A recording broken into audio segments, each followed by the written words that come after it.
So we want to make sure we can help you get connected to your Chromebook to the Khajiit Smart Spot. So you want to first turn on the Khajiit. There's a power button on the right hand side to turn it on and power it on. Notice it shows that nothing is connected right now, which is good because I don't have anything connected to it. Also notice on the back, there is a specific Wi-Fi password for this device. So I'm going to connect to it first before logging in.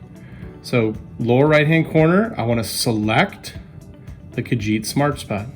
Then I type in the password.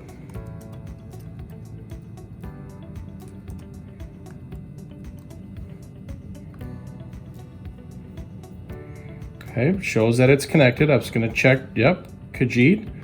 Then I select next. It might take a second here to log into our MMSD class link.